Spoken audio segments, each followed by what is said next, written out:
Hello there, and welcome to the Stay Off My Lawn podcast, where we'll have a little fun, lots of laughs, and discussions on the common sense that needs to be applied to a lot of today's world news issues. And now, the disclaimer. Stay Off My Lawn is not intended as legal, medical, or financial advice. Void where prohibited. No purchase necessary to win. Open to legal U.S. residents 18 or over in the contiguous 48 states. Any resemblance to anyone living or deceased is purely coincidental. Actual price may vary. Only use as directed. Not a member of FDIC. And now, here are your hosts, Mike and Richard.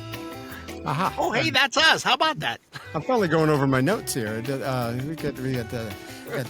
got so much to go over. Live and in person. The font is so small you can't even read it. So. No wonder I needed my readers. Oh my goodness gracious! That's right. We're live and mostly in person. Mostly. You want to do that? That stay off my lawn. Well, you were going to say. Oh, something. you want me to do the? Oh, hold on a minute here. Do the hello, and here's what Mike and Richard are going to be talking about on this week's episode number 131 of the Stay Off My Lawn. Yeah, we got him. We got him. They almost got on the lawn. That'll teach you to stay off the lawn for sure. Oh my gosh, there's so much to get to this week. Welcome to this week's episode. Like Richard said, it's August 19th, and it's episode 131. We are happy to have you. And hopefully you're enjoying the video. I know that every week we do try to keep track of how many more hairs I lost than the previous week. Right now I'm averaging about 5 or 6, which is a nice little pace. So I'm actually pretty happy about that. But if you're enjoying the videos, then we're on YouTube, we're on Rumble, and I think even on Spotify. If you bring up Spotify, you actually have video you could watch there also. So it's kind of a new thing for us. I'm not used to being on camera. Richard has done camera work before, and I am not camera ready. I've always looked like I've been fed pork chops with a slingshot. So. Yes, I'm Camawetty Willie. I'm Weddy. I just don't have the face. I have the face for radio. I've been told that my whole life. So anyway, it's why I've always been a character actor.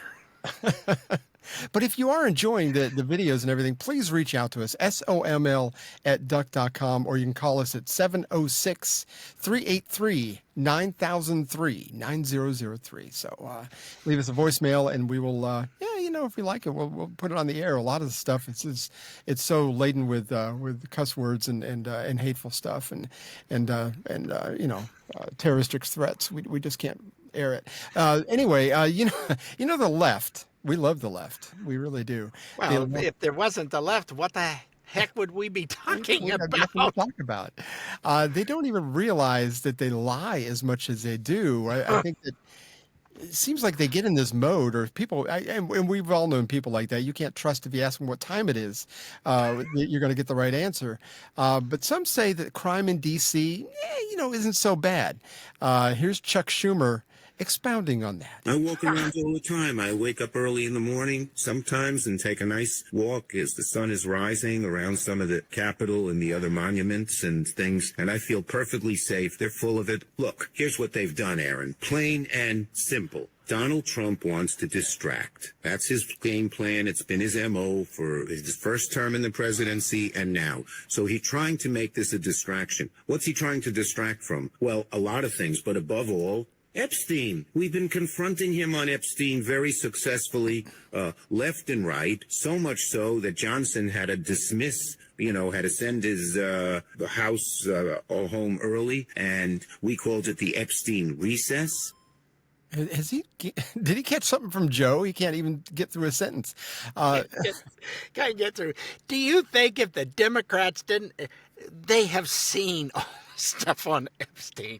Yes, and if there was anything in there about Trump, it would have been used in both elections, people. Yeah.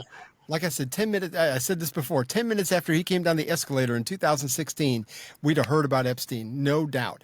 First of all, I would bet you good money that he does not walk around the Capitol at 6 a.m. in the morning and watch the sunrise. Second of all, I don't think there's any crime at 6 a.m. anyway. I think that's pretty universal. They're exhausted from the previous night's Yeah, I mean, activities. you should It's bring nap time. people. I mean, it's you got to take a nap. Absolutely.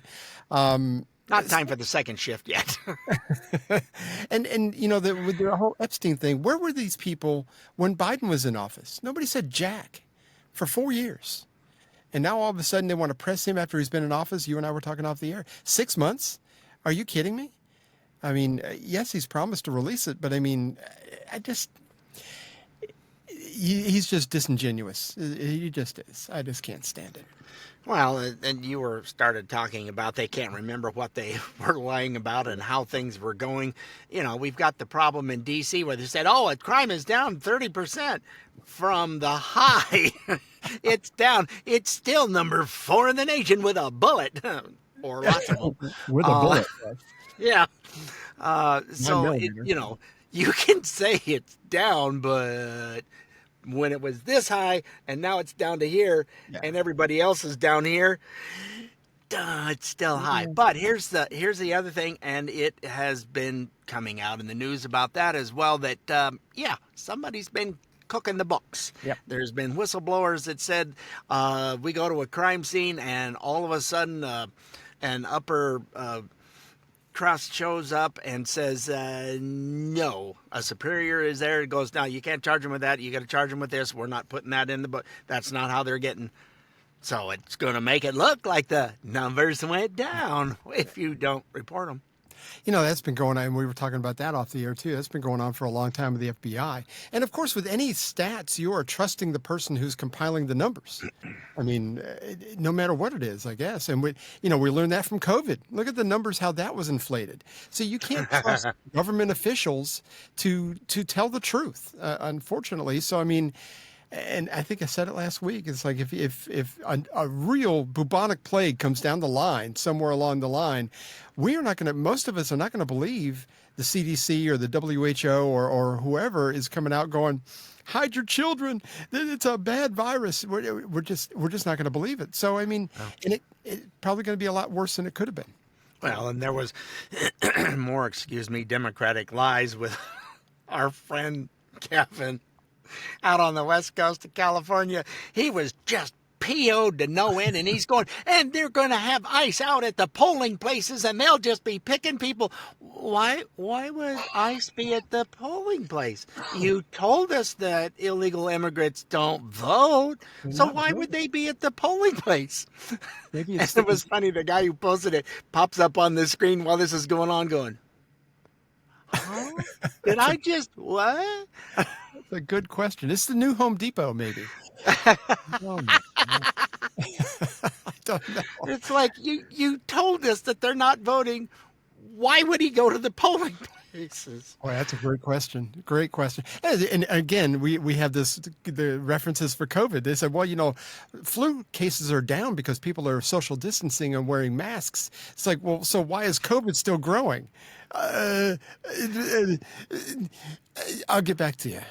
The only people I know that have gotten COVID multiple times all got the clot shot. Absolutely. So go ahead, keep telling me it works, because it doesn't.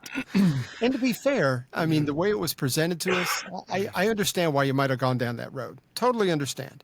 And if you might have lost your job if you didn't do it, I totally get why some people felt like they were backed in the corner or got put in such a state of fear from the media and politicians that they succumbed to the propaganda. I get, or you didn't want to lose your job. Yeah. You know, I got a family at home I got to support and a mortgage I got to pay, and I just don't have a choice in the matter. If I had a good job, I was retired at that point, but I mean, if I had a good job where I was making good money and I couldn't make the same kind of money somewhere else where I didn't need to get the shot, I probably would have got the shot. In total fairness, I get it. Yeah. If I would have had kids at home and that, it's like, well, if you take that, you can still keep working. It would have been hard to say no. Yeah. A friend of mine that I went to high school with, her daughter's in the Navy, and they wanted to go visit her during the whole COVID thing. They needed to have the vaccine card filled out in order for them to get on base. So, I mean, and she even told me, she goes, I would not have done that if it wasn't for that. I totally get that. You know, when it comes to family, they come first. It's just the way it goes. There's lots of good reasons, I suppose. So thankfully, you and I were in a position we didn't need to. Yeah, it didn't have to. It wasn't something. Now, I don't know what would have happened. We'd have just had less money coming in and we would have figured out how to get by. We've done it in the past. Would have had 2 pensions, but if they would have said you're not getting Social Security if you don't get, they didn't do that, which I'm really shocked they didn't. Yeah, because that would have been a big chunk of income that we'd have had trouble trying to figure it out. And like I said, it's one of those things when they gave immunity basically to Pfizer and Moderna and everything, and saying, you know, you don't have to release any of the research or any of the paperwork that is involved in this shot for 75 years. Well, yeah, everybody's going to be dead by then and nobody to prosecute. And it's just, to me, there was so many red flags. I'm like, I just don't know. The corruption runs so deep, Republican and Democrat. So, I mean, yeah. I don't have any patience for the whole thing. But anyway, about Washington, D.C., they were a journalist called S.E. Cupp. She used to be on The Blaze, and now she's on CNN. She used to have her own show. I don't think she does anymore. But anyway, she had this to say about Washington, D.C. And when it comes to 2 things, crime and the economy, feelings don't really care about your facts. And I can't tell you how profoundly stupid it is for Democrats to get up with their facts and their figures and their charts and their graphs and say, look, you're safe. Can't you read this chart, idiots? Why are you complaining? I'm showing you right here how safe you are, so shut up and move along. She's right, though. I mean, it's like they come from this place of authority. It's like, you're just uneducated. You're just stupid. Well, that's those with the sheepskin, as they used to say. And yeah, it gives you a superiority complex that, hey, I know what I'm doing here. I'm educated. You're not. Exactly. Look, I still know how to read. Yeah. But I think it seems like you almost trade in a certain amount of critical thinking when you go to one of these places of higher education. That it seems like those of us who did not spend that kind of money and do that we have kind of, you know, it's like when somebody is deaf, their eyesight gets better, and vice versa. You know, it's because you make up for what you've lacked in certain areas. Like I've not had formal education, but I do know how to look things up. Like you and I always joke, it's like if there was just a machine that we could, there was just some device that would, only if I could think of it. And you still have to be careful on what you see there. You know, you have to watch your sources, because there's just as much lies out there as there are truths, if not more so. But anyway, Abraham Lincoln said that everything on the internet is true. Yeah, as far as I know, that's exactly what I think he said that in his first term. I think that was right after he got shot. He said that, as a matter of fact. Oh, yeah. Yeesh. To give credit where credit is due, of course, a broke clock is right twice a day. MSNBC's Joe Scarborough the other day gave his fellow lefties some good facts and advice. You're going to like this. The answer to this problem for Democrats is not, oh, everything's okay, there's nothing to see here, move along. Oh, Washington has dropped 24% or whatever in crime. Well, let me give you some other numbers. The Washington Post took a poll in late April, early May. 91% of Washington residents say crime is a problem. 91%. 51%, it is an extremely serious problem. There are stark divides among lines of race and income in the poll, with black residents and lower income residents significantly more worried about crime than white residents and those with higher incomes. Again, those numbers can be manipulated so easy when we you and I were talking earlier, is if you go to the northwest corner of I think it's northwest of D.C., that's where all the rich white people live. But if you go to other parts of the city where it's like poorer and Hispanic and white and black, whatever, it's like the poorer people, they see the crime. They understand that this is a problem, and most of them are happy. From the man on the street interviews that I've seen, most of them are very happy that that things are getting better since the National Guard's been pulled in. Yeah, people are milling about. The restaurants said that all of a sudden their numbers are up. Where people, I'm going to go out and go to eat because somebody hadn't been out to eat in a long time to a restaurant because they were afraid to go out at night. Yeah. And the restaurants are loving it. They're all of a sudden the income is going up and the amount of money that's coming through along with some other things. But yeah, we were in D.C. Gee, I got to stop and think. It was about 10 years ago now, maybe 12. And yeah, riding on the train and the certain line and parked outside of city, and then you went and got tickets to ride into town because there's no place to park for one. For two, cars were getting broken into left and right, and the son-in-law there had a place to park, and everything turned out great. But there was a lot of people there at that time. Now I've seen some footage, and there's nobody. They're not walking around downtown. We went to the Capitol Hill restaurant. Ooh, it was a restaurant. It was like, oh, yeah, yes, Muffin and I had a wonderful meal at the Capitol Hill. Whatever. If you sit with Ted Cruz, they might throw you out. We did see that before.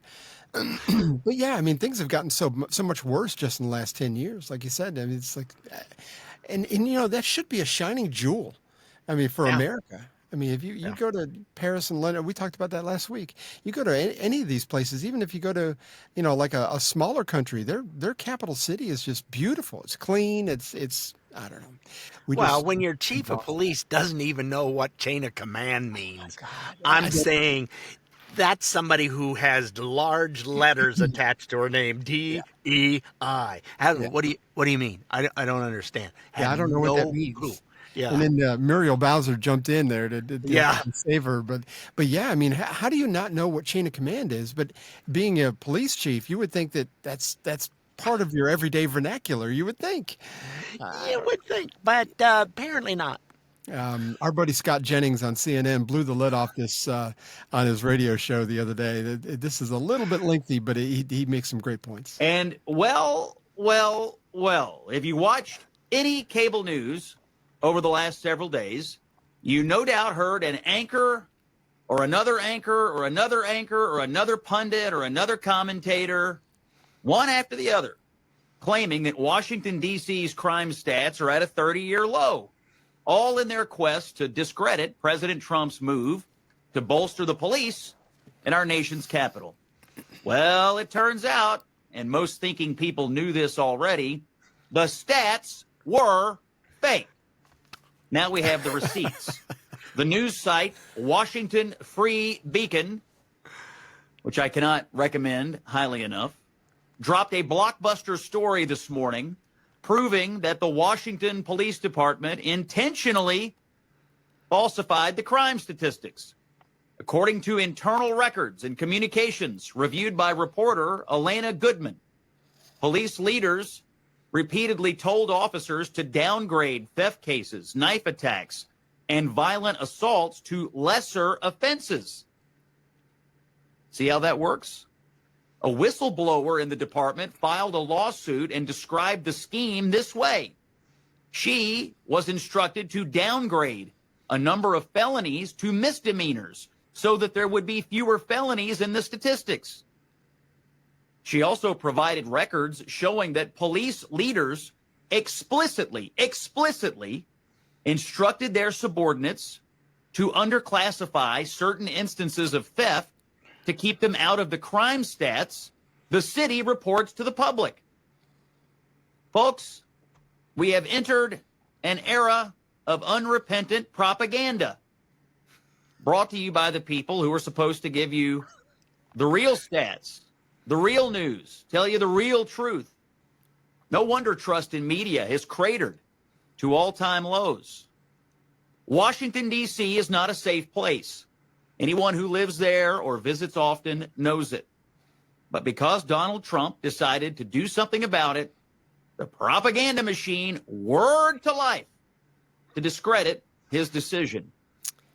It's just what you were saying, cooking the books. It's been happening in big cities for a while. But Yeah, it's before he mentioned it, I saw someone else that had put up, and it was a whistleblower that had said, yeah, someone would show up while they're checking out a crime scene, or they were about to arrest people. All of a sudden, the supervisor would roll up and go, yeah, no, you can't put this in your report as, it wasn't a knife attack. They slapped them.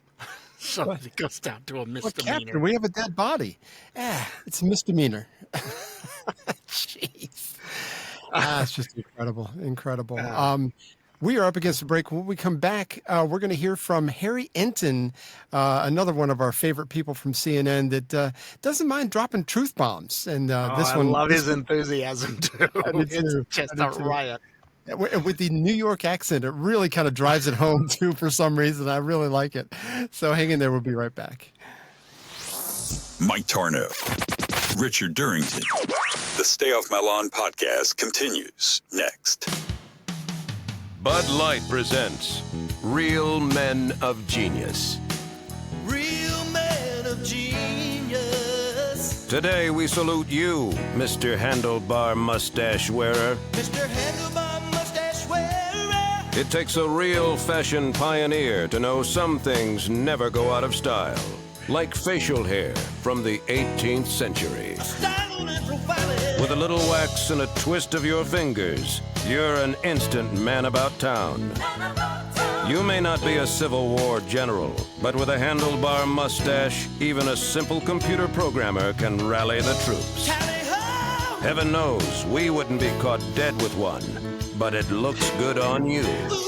So crack open an ice cold Bud Light, oh soup-straining friend, and know that if you keep wearing it, we'll keep staring at it. Bud Light Beer, Anheuser-Busch, St. Louis, Missouri.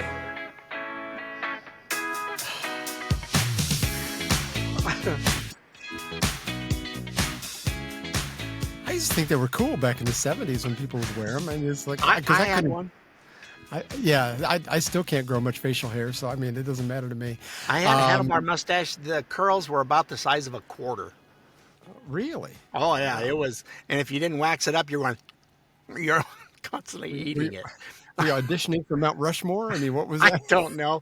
I just thought it was was something that I did because I've always been able to grow a beard and thick mustache. So anyway, I had to finally cut it off when my first child was born, because she would hook her little hand in that big circle and let go Daddy's face, sweetheart. Love you a lot, but let go of my face. And she's looking at me like, why are you getting a hold of my hand like that? Like I'm ready to rip my face off. My son has a bunch of facial hair. He's almost got this Amish thing going where it comes off his face that far, and the girls just grab it and pull on him. I'm like, you're gonna have to shave that off eventually, because they're gonna pull a chunk out of it, and you're gonna have to shave it. And you're gonna be missing. You'll be chewing, and food will fall out. Yeah. There is a few voices of reason out there, even on CNN. This is let me see here, Harry Enton. From CNN, he talked about how polling numbers favor Donald Trump in this area over Joe Biden, and the person that's talking to him always just ends up shutting up and not saying a word, because I think they're just shocked inside. So look at where Donald Trump is. Way, way, way above Joe Biden. What is that? That's 27 points. So Americans vastly prefer Donald Trump's approach to crime than they did to Joe Biden's. And again, I think it gets back to the point that Americans are far more hawkish on crime than a lot of Democrats want to admit. This isn't just about Donald Trump. It's about Republicans versus Democrats, right? And that, of course, is a key question going into next year's midterm election. I think the party closest to your views on crime, look, in 2023, Republicans were favored by 13 points. Look at where they were in May of this year. Republicans were actually favored by 16 points. They actually gained ground on crime. They were maintaining their edge and actually added a little bit to it. So Republicans in the House, Republicans in the Senate, they absolutely want to be talking about crime. The more they feel that we're talking about crime, the better they feel that the electoral landscape is for them. Again, and I heard this before, that it's almost like the Democrats are pro-crime because the more chaos ensues, the more they can go, hey, we've got the answer. And they never do, but I mean, it sounds good. Well, Trump is moving along at such a fast pace right now. They can't keep up, and we don't know what to do to counteract Orange Man bad. Yeah. He's just, and they're saying, I've seen it, a clip because I can't stand to watch CNN, but it was a clip of a guy in there. Oh, he's just being terrible. They're not talking about it because he's such a horrible president. He's just not really. He's a wannabe. And they're not saying what things are bad. They're just saying he's being a terrible president. Right. So there's no facts at all. Negativity seems to work for them. I mean, it's not anymore, seemingly, because I think people are starting to listen to what they're saying instead of watching what they're doing, which is really nothing. Again, who's in the right mind is for not reducing violent crime? I don't understand that as a tactic to gain voters, because I'm sure that's what this is all about, is to gain voters. They're demonizing Trump and the whole thing. Yeah, the walkaway group that is leaving the Democratic Party is now the stampeding runaway group. It's not walking away anymore. No, right. They're leaving in droves, and their numbers keep going down. And it's like when you see people that are of that 19% approval group, you go, oh, you're one of those. That's okay. It makes sense now. You're either got an additional or you're missing a chromosome. Yeah, there's something wrong with you.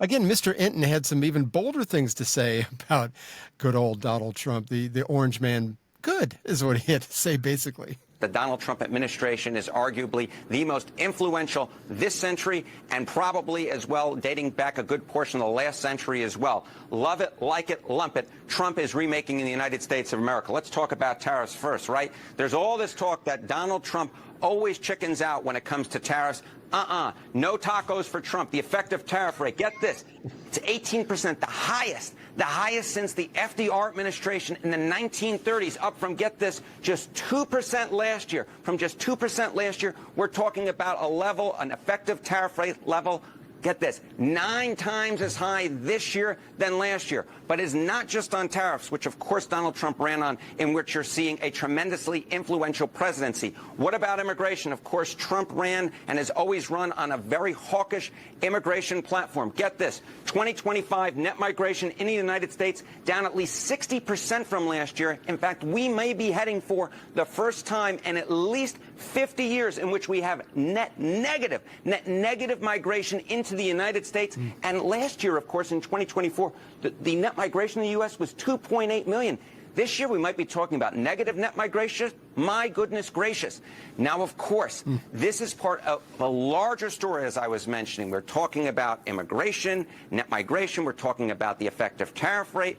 But get this, how is Donald Trump doing it? Well, he is signing a ton of executive orders. Get this, 180, the most in a year since Franklin Delano Roosevelt. Oh, my goodness, you have to go back to the first half of the 20th century, the last century. And to make a comparison, Joe Biden signed, get this, just 77 during his entire first year. And we're only a little bit in August so far, and Donald Trump making history with 180 executive orders signed so far this year. So that's why I said that in my mind, Donald Trump is the most influential president of this century, and probably dating back a good portion of the last century. That is because he is remaking the country in terms of tariffs.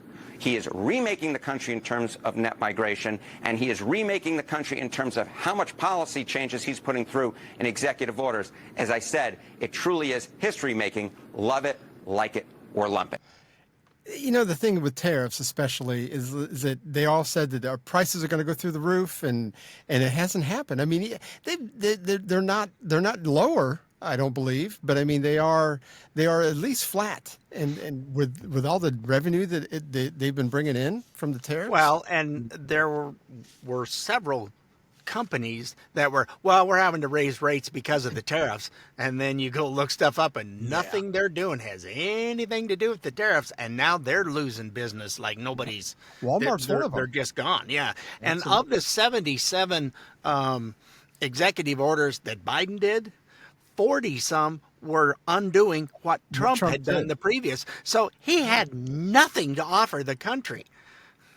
Again, you lack positivity, you lack vision for the future, and of course, poor Joe can barely make it up a flight of stairs or get through a sentence, and his running mate was not a whole lot better anyway. But whoever was running the show behind the scenes, she has some help. Sponsored by Smirnoff, but yeah. But yeah, it's one of those things. As far as tariffs go, I get this thing. I'll hold it up there if you see it. It's called Imprimis, and it's from Hillsdale College. And if you go to Hillsdale College's website, it's a great little thing I get every month. And this one is about tariffs, the American history of tariffs. And I think that's backwards. But anyway, nope, it wasn't. It was. Oh, was it? Okay. But I'm thinking about actually recording this article. It's an article by a guy named John Steele Gordon. A lot of stuff I did not know about the history of tariffs. It's quite lengthy, but I think that it's got a lot of good information. So I'm thinking about recording that and putting it on our podcast feed, maybe this week or next week. And just to kind of give myself some practice to do this, but it's got such good information. I want to get it out to you, and I'm sure they won't mind me sharing their stuff, and I will put a link to the Imprimis so you can get Imprimis for yourself. But it's a fantastic little thing. But anyway, I think tariffs, they're demonized by the left, and the fairness just needed to come back, and that's really all Trump did, is bring fairness back to the tariff trade policies. Well, that's the problem with Canada. They were acting like, oh, what? Why are you putting tariffs on us? What? Oh, you mean the 300% on milk and the 200% on? Oh, you weren't doing that, and when we weren't being nice to you, yeah, that stuff's coming to a halt. And they shut off the being able to drive overland from Alaska back down into the either the lower part of Alaska or into the 48. And so Trump went, okay, we're not sending any steel your way. And all of a sudden they go, hey, where's our steel at? We're waiting for these. Yeah, no, we're not sending it. So they're going,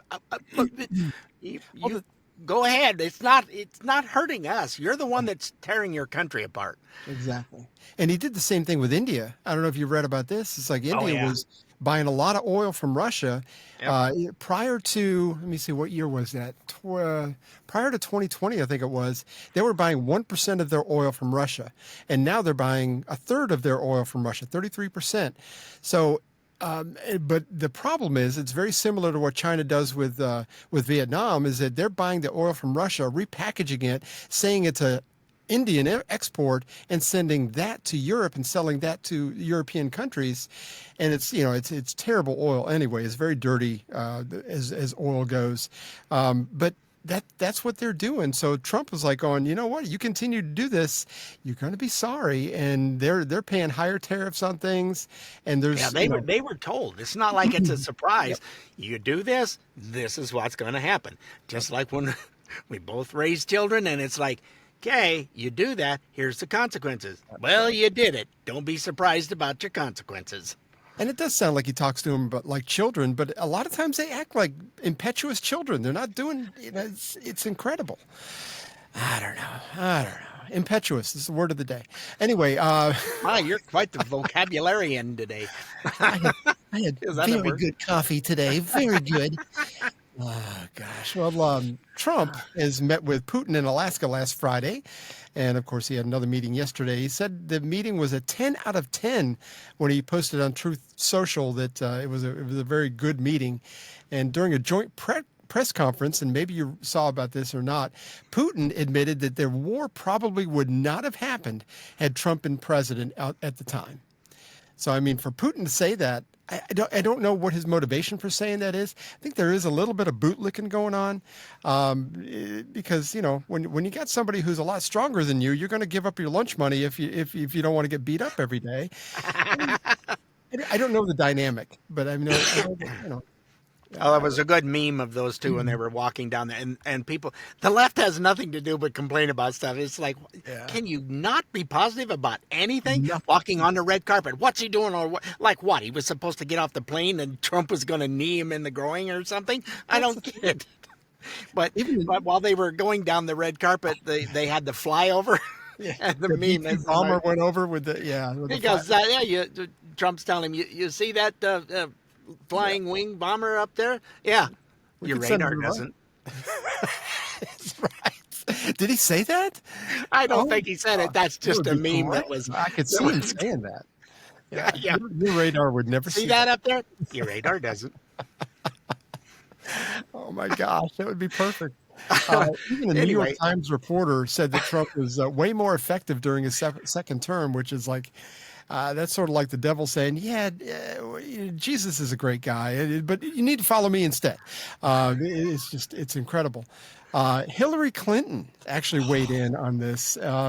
And you're going to be surprised if you haven't heard this. You're going to be surprised at what she had. I know Richard's heard this, but here she is. Maybe this is the opportunity to make it clear that there must be a ceasefire. There will be no exchange of territory, and that over a period of time, Putin should be actually withdrawing from the territory he seized in order to demonstrate his good faith efforts, let us say, not to threaten European security. Look, if we could pull that off, if President Trump were the architect of that, I'd nominate him for a Nobel Peace Prize. Sure you would. She laid out all the criteria, but the thing is, it's like Russia is going to have to give something, and Ukraine's going to have to give something. I don't know whether it's going to be all of Donbass or not, but I mean, somebody's going to have to give, and somebody's going to have, both sides are going to have to give. It's just the way it is. Yep. Whether they like it or not, and I don't know how Hillary's hairdresser manages to cover up those horns. I have yet to figure that out. She's been doing it successfully for quite a while. Louise. So yesterday, Trump had a meeting with Ukraine's President Volodymyr Zelensky. That's with two Y's. And then after that, he met with a coalition from the EU. Interestingly enough, it's a eclectic group of people. UK Prime Minister Keir Starmer, Italian Prime Minister, one of my favorite people on the planet, Giorgia Meloni, French Prime Minister Emmanuel Macron, his husband looks fantastic, by the way, German Chancellor Friedrich Merz, and Finnish President Alexander Stubb, President of the EU Commission, President Ursula von der Leyen, and NATO Secretary General Mark Rutte. She's a wolf in sheep's clothing. I'm not a fan of hers. Talking about van der Leyen? Yeah. Yes. I've heard some good things, but I've also heard some not so good things. So I wouldn't turn your back real quick on her. Yeah. Just saying. The EU has always kind of had this underlying, we hate America type attitude, at least for the last 10, 15 years. So anyway, during that meeting, Trump addressed Finnish President Alexander Stubb, and I'd never heard this guy's name before. Let me see here, but here's what he had to say. By the way, Alex, I'd like you to say a couple of words too. You're a young, powerful man. Before I finish up, I want you to say a couple of words. Go ahead. I'll take the notion of youth back to my wife and try to convince her. Thank you very much, Mr. President. I think in the past 2 weeks, we've probably had more progress in ending this war than we have in the past 3.5 years. And I think the fact that we're around this table today is very much symbolic in the sense that it's Team Europe and Team United States helping Ukraine. So I think that's good answer. That's a good answer. Well, as this the whole thing was getting started and doing stuff, it was, many moons ago, many different episodes ago. We are at 131 now. It's kind of like you got this kind of commie fighting with this kind of commie. You got the two, this one over here and this one over here, and it's the media has been pushing that Ukraine's the one that was, oh, poor Ukraine. Well, they kind of started it. It's like, let's go kick that bear. Or I want to pet the fluffy cows, as in Buffalo. Nothing's going to happen, right? Right. Yeah. So, you poke that big bear. Sorry. And you are a little cub. It's not going to go well for you. But it's always the guys in the castles or in the fancy houses, the guys that are in the upper echelon of politics. And, unfortunately, and I just read some statistics yesterday about this, is that there's been 1 million casualties from the Russian side and over 500,000 from the Ukrainian side. So you got to think, and a lot of those are deaths, casualties are it could be where they're unable to talk or move or whatever. You just don't know what all that ends up being. But you got to think about down the line, 20 years from now, how is that going to affect populations? Because it doesn't matter how woke you are. We were talking about this off the air again. It's like you still need an XY chromosome to keep your population moving in the right direction. And unfortunately, I mean, when I was in the military, and I'm sure people that Richard knows, these are not people that come from money. Unless you're going in the officers' ranks and you're looking to be in charge of things, that's one thing. There was a big thick line between officers and enlisted. But everybody I knew that was enlisted at my time were either at the best middle class people or lower class people that just didn't have a lot of options. Plus, you want to serve your country at the same time, but your options are much better if you join the military and kind of go that direction. But that's the backbone of any country. The truck drivers, the forklift drivers, the guys who deliver uniforms, the guys who the plumbers, the factory electricians, exactly. The carpenters. If you don't have those, not a lot's going to get done. Exactly. And so you got to wonder how that's going to affect things in the future in those two countries as well.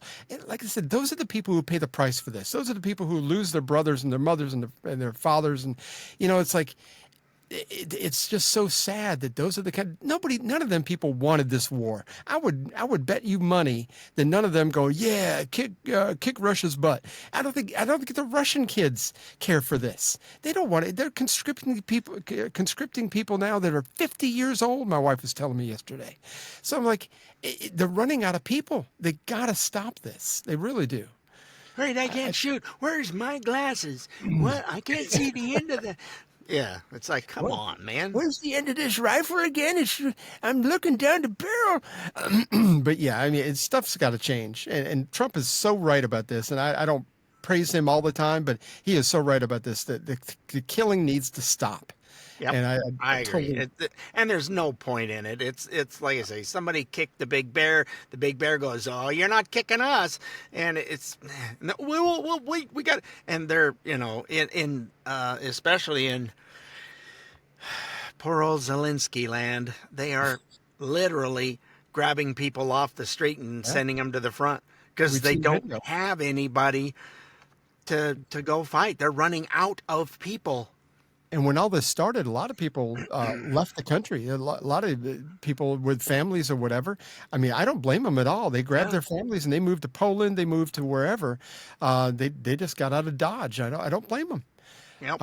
Because this is a rich man's war. All wars end up being rich man's war. So, last night, Laura Ingraham spoke with the NATO Secretary General Mark Rutte and his assessment on the meetings yesterday, and this is what he had to say. Well, let me first say that this was a very successful day. And I agree with you that President Trump is a pragmatic peacemaker, as you, I think, said. What he did this year, breaking the deadlock, starting the conversation with Putin, but also putting pressure. We have had the NATO summit, the 5%. which was a big foreign policy success of President Trump. And then he decided to again have lethal weapons go into Ukraine, paid for by the Europeans. And he put secondary sanctions, tariffs on India. So he's putting pressure, but he is also looking for ways to solve this, to bring this war to an end. So today was very successful. We discussed the security guarantees. We will work on those over the coming days and then have another meeting virtually with this group of leaders and the president. And then we will work towards this trilateral. And he was able, in a conversation with President Putin, to have Putin to agree to first a meeting between Putin and Zelensky. So they will now discuss where that meeting will take place in the run-up to the trilateral. So all in all, a very successful day. And I think that we need to understand those security protections. This is very similar to what Article 5 of the NATO agreement would be. It's like, you pick a fight with one of us, you pick a fight with all of us type. It's basically what Article 5 of NATO agreements are.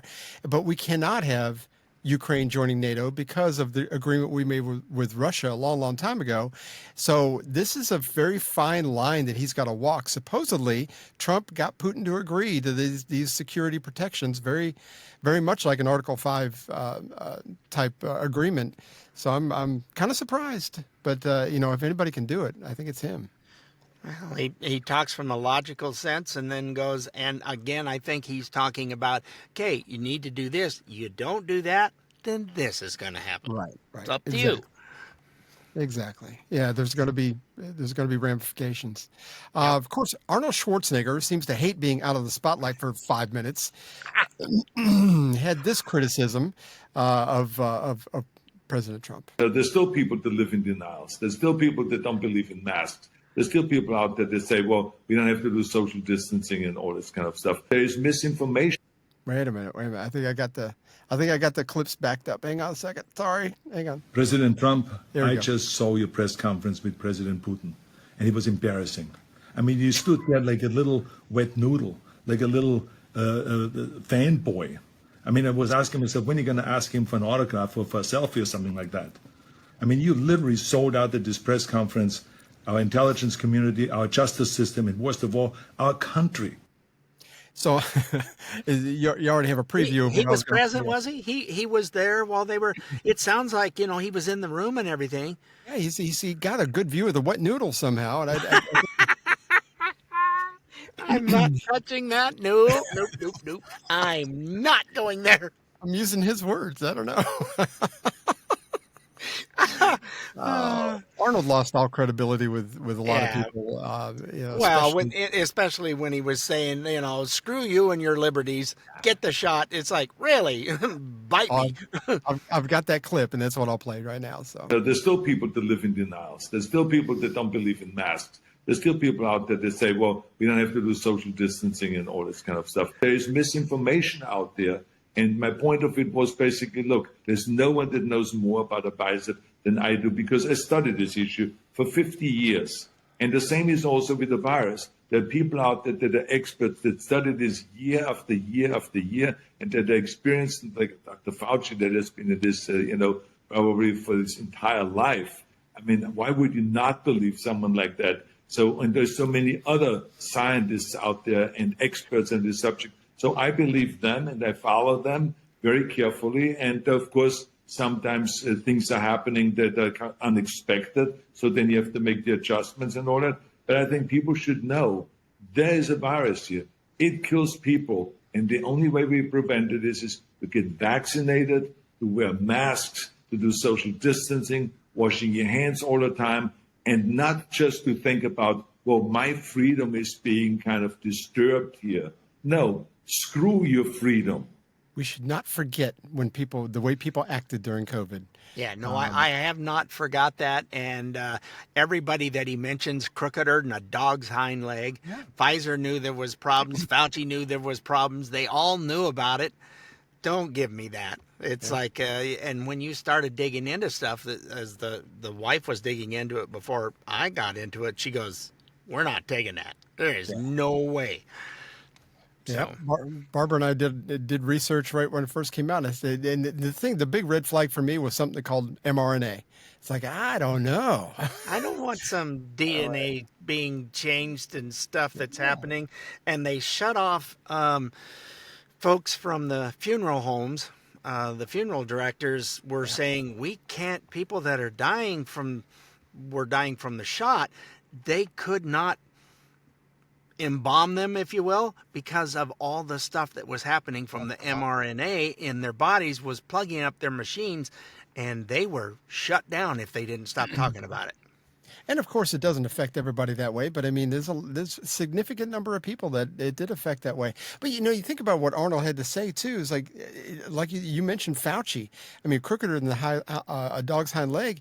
But you also have all the other things that he mentioned there have been debunked. The social distancing, they admitted they made that up. The masks never worked. I had that article from USA Today talking about the size of the coronavirus molecules. So it's like all those things, because you decided to follow instead of thinking for yourself, things went awry. I mean, he's got to be embarrassed by that, but I don't think, and he calls himself a Republican, but I don't think the Democrats have any shame when it comes to that stuff. No. So anyway, we're up against another break. When we come back, we're going to finish up this from Sky News Australia. Had some. I love them. I did too. When they were talking about the media's reaction to everything that's happened the last few days, it's priceless. So hang in there. We will be right back. When Uncle Joe was asked what he thought of Mike and Richard, he said, "These are the kind of guys you like to smack in the ass." "We'll take that as a compliment. Stay off my lawn. We'll be right back." They say you get wiser with age. So this year, I'm giving myself the gift of a hassle-free credit card. Capital One allows me to monitor my bank, has 0% fraud liability, and dependable 24-hour customer service. It's the wisest gift that keeps on giving.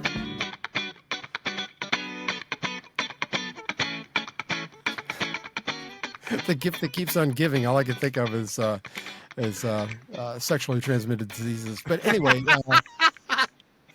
because once you get it, you got to pass it on, I guess. Share alike. Yeah, Sharon. Yeah, I think I remember Sharon. She gave a lot of that away. Sky News Australia, one of our favorite people in the world. They're so honest, and I'm sure they're hated by their own countrymen because of their own media over there. There's a lot of good media over there. People at 2GB out of Sydney. I love a lot of those guys down there. They shoot straight, and they don't. Some of them have been kind of corrupted over the years, but I mean, they're just like here in America. That movement is is growing quite a bit in Australia as well as here. But anyway, here's Sky News Australia talking about the American media. Kind of meltdown when covering the meeting between Donald Trump and Vladimir Putin. I mean, outlets like ABC, CBS were freaking out that the red carpet was being rolled out and there was a warm handshake. And MSNBC host Nicole Wallace was cursing on air while saying that Trump doesn't care about democracy. And then another host claimed that she was more prepared than Donald Trump for a meeting with Putin. Look at this. The possibility of sanctions, it is not clear that any of that was discussed. It is possible we were more prepared for this meeting than he was. Well, you probably take that to the bank. I mean, even from MSNBC and looking at their standard of coverage, which is pretty low, they're just outrageous claims. Well, you know what, Gabriella? They can whine all they want. They can complain all they want. Biden never got this done. Putin went into Crimea under Obama's watch and nothing was done. And that gave him the signal that anytime there's a Democrat in the office, you can do what you want, because certainly he did not make an incursion while President Trump was in office in his first term in 2016. Crimea happened in 2014. So they can whine all they want. Like I said, it's the Democrats' basically fault for letting Putin, give me a naughty child and I'll give you a weak parent. And we had a weak presidency with Obama and Biden in terms of things abroad, and that's the result.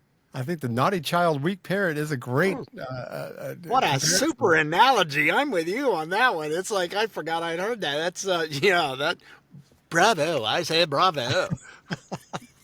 But you don't hear that kind of stuff on the American media very often. I mean, those people they kind of like they shoot straight. They sound like us. It's like, look, Obama's to blame for Crimea. I mean, that was a big deal that everybody just kind of like Obama and his administration just kind of sat back and said, well, stuff happens over there. It's like Crimea should never happen. That's if you know anything about that geography, that's a big shipping lane right there, and with Russia controlling it. I mean, it's silly. It's silly that. Well, the thing that the Democrats are doing also is saying that how bad that Trump is an embarrassment on the international stage. Really? You mean because he keeps his promises and when he tells you something, he backs it up? Yep. That's an embarrassment instead of mamby-pamby. Well, okay, this time you stepped your boundaries a little too far, Johnny. Don't make me holler at you again. Now, Johnny, you're getting to the boundary again, Johnny. Instead of, Johnny, I told you no. But you said mamby-pamby. I probably used that phrase more during the Biden administration than my entire life. I said that all the time. It's like, well, when it's apropos, what do you do? Exactly. It was very appropriate with him. Goodness gracious. Now, again, Bill Maher, who didn't have a lot good things to say about Trump up until a few months ago, seemingly, had this to say about what he's trying to accomplish. Look, I'll say this for Trump. He's got this idea that America is still the biggest swinging dick in the world, and we have not used our power as much as we should. That's what the tariffs are about. We have the power to change these people's, other nations' trading practices with us, some of which were out of line. I'm surprised that people went along with it as much as they did. So he wasn't completely wrong about that. He said, look, NATO hasn't been paying their fair share. I'm going to make them do that. He wasn't wrong about that. And I'll tell you this, one thing about him that I know, I'm not going to tell you how I know, but a lot of people have seen the same thing. He really does hate war. He really does not like it when people die in war. Yeah, and we just said that a few minutes ago. It's like, we're totally for that. I mean, it's this end all this killing. And it's the same thing. It might as well be a war zone the way things were in D.C. as it is in Chicago, as it is in Los Angeles, as it is in New York. Just name me a big blue city that's run by lefties. And they've got Washington, the state of Washington. They thought they could do stuff to prissy up, frou-frou up downtown, and they'd get lots more tourists that are not going to Washington because it is just homeless and people attacking you on the streets, and downtown is just dead. Or remember in San Francisco when Xi Jinping came over, they cleaned up the streets for that weekend for him to be there. And it's like, and some of the residents, I remember seeing some of those man on the street interviews. It's like, I didn't know it could be this clean. And of course, Monday morning rolls around and it's right back to the tent. Yeah, he left and you can go back there. Yeah. It's incredible. The sheep and the goats continue to separate themselves. We don't even have to do anything. An Atlanta realtor, now this guy's name is Tom Trimble. He's from I'm sorry about my throat here. He's from the Keller Knapp Agency in Decatur, Georgia. He made a video about who he won't have as clients, and you're not going to believe this. So I'm a real estate agent in the Atlanta, Georgia market, and I made a decision earlier this year that I would not work with Trump supporters, either on the buying end or on the selling end. A lot of people kind of thought I was crazy. They just said, take their money, Tom. No, I'm not, and I'll tell you why.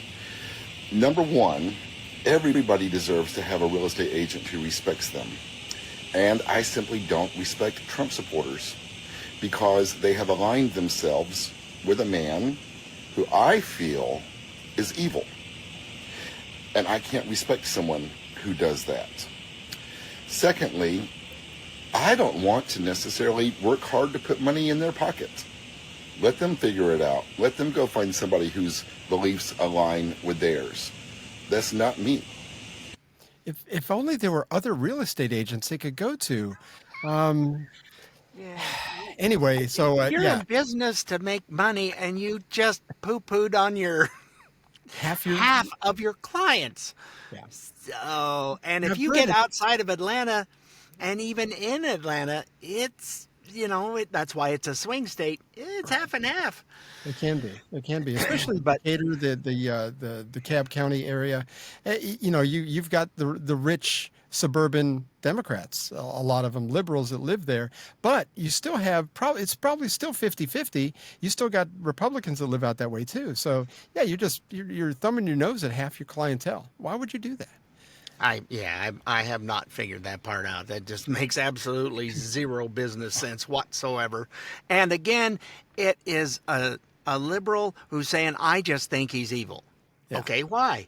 Well, he just is. He just is. Why?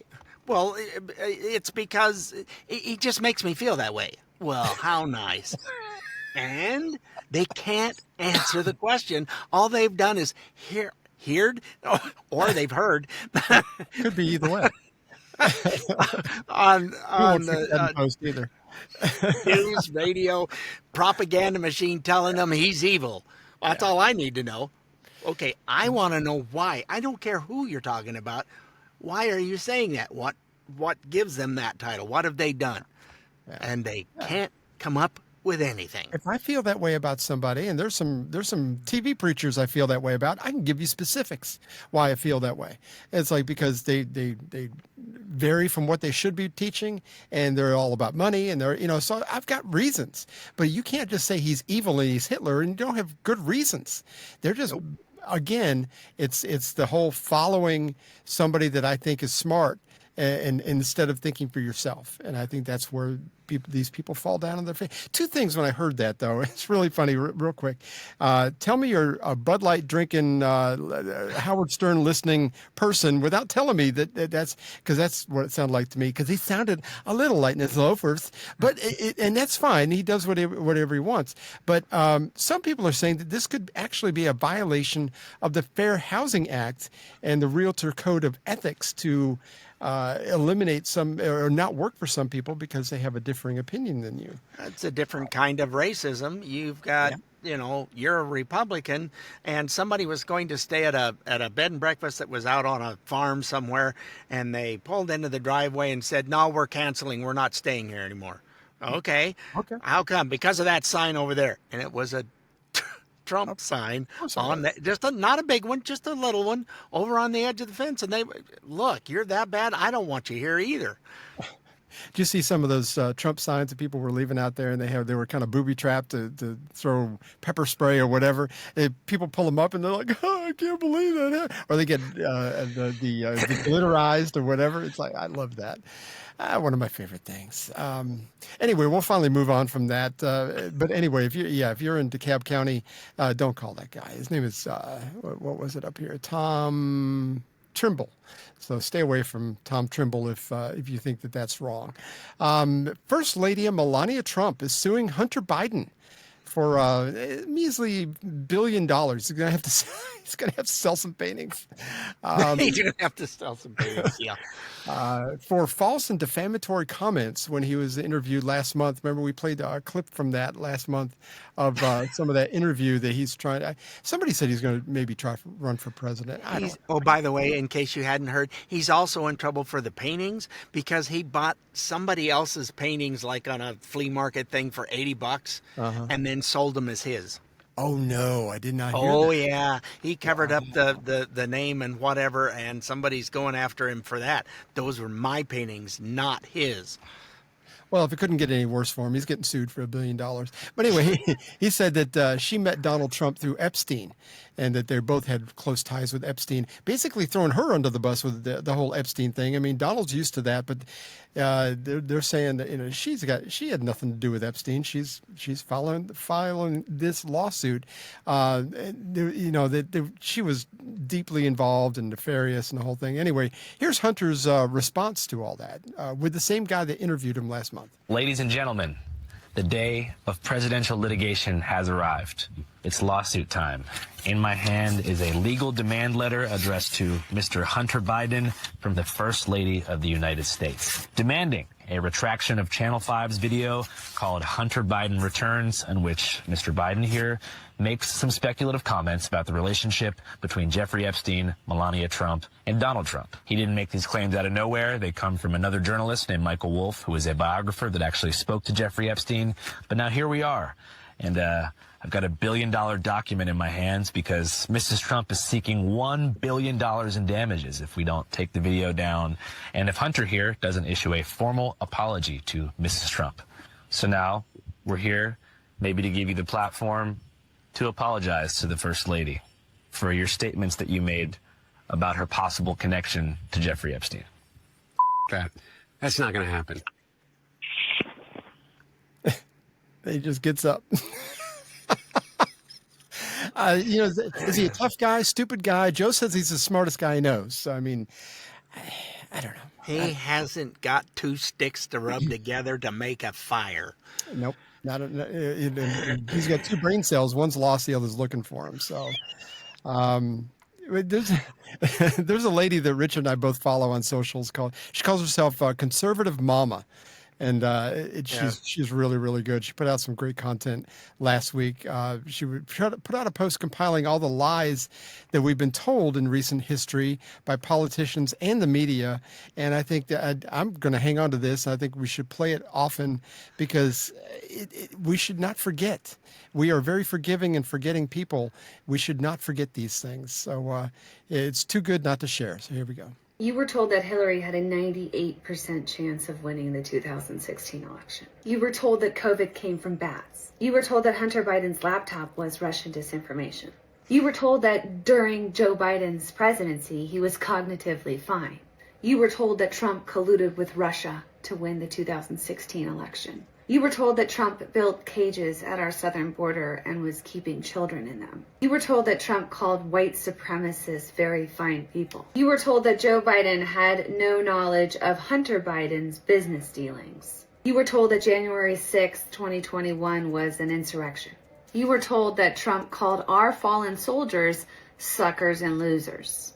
You were told that videos of Joe Biden shaking hands with the air and talking about recent conversations that he had had with deceased world leaders and forgetting his own cabinet members' names were just cheap fakes. You were told that an El Salvadorian national who was an alleged gang member, wife beater, and human trafficker was just a good old dad from Maryland. You were told that Trump and Putin are very good friends. You were told that plexiglass, a mask, and standing 6 feet away from someone would prevent the spread of COVID. You were told that healthy children and pregnant mothers should get the COVID vaccine. I'm just wondering, at what point are you going to start to question what you're being told by our media? Finally, I love that she compiled all that together. That's really nice. There was one more thing about Trump. Never mind. I can't remember now. I went, oh yeah, and she didn't list this. It was there, and yeah, it was. Hi, and you are. Was it the Charlottesville thing? There were good people on both sides. Did she say that? Well, there was that. Yeah, I don't remember hearing that. But that's a pretty nice list to start out with. Yeah. That he was playing golf instead of the troops over Christmas. He wasn't even in the United States. He was in Afghanistan serving food to our troops. But they want to tell you something that was totally not true. Don't believe the pictures you're seeing. That can't be. Oh, he went over there? Ah, crap. We got to change that too. The hatred runs so deep, and I really think hatred causes you to kind of lose yourself. I mean, I've never hated anybody that badly, so I don't understand the whole thing, but they absolutely hate this guy, and he even, and I've heard this several times, if he cured cancer tomorrow, they'd be like going, yeah, but look at all the people that work for the people who make the chemotherapy drugs. They're going to be out of a job, and I can't believe he is like. So I mean, he could do great things, and they would never give him credit.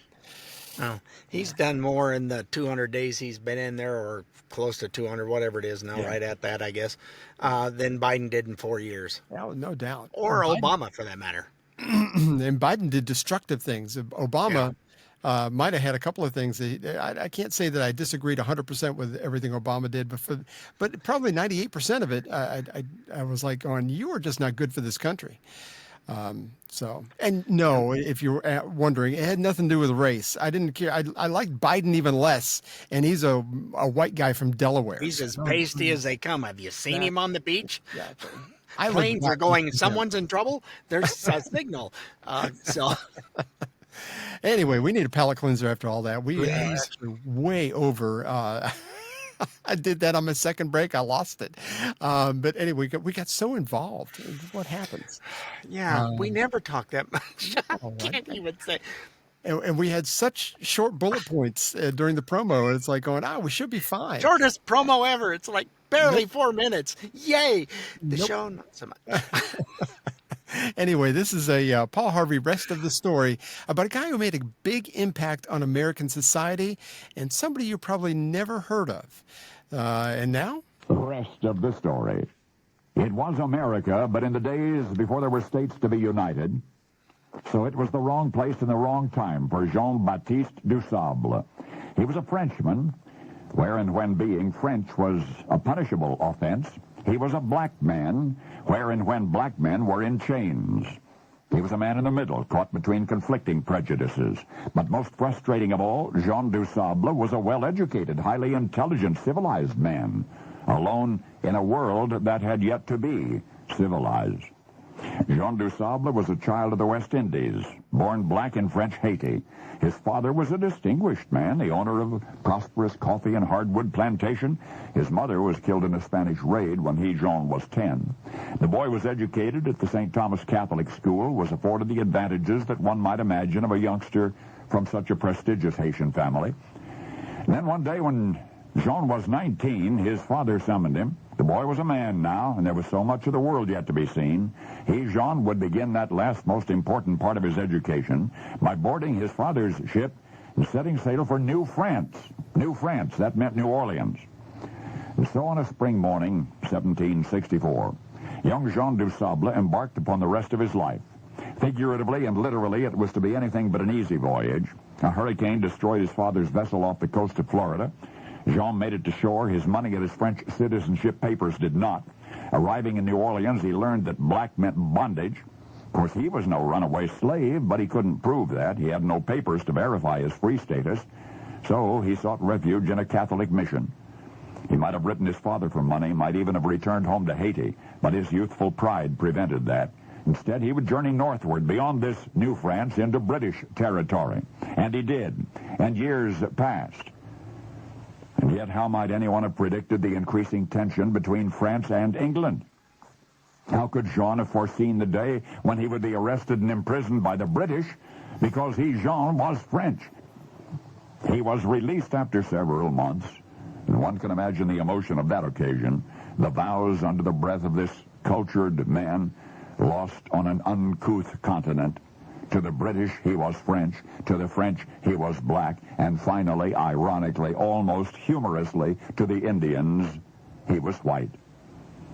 One can imagine the emotion and ultimately the defiance of Jean Dusable.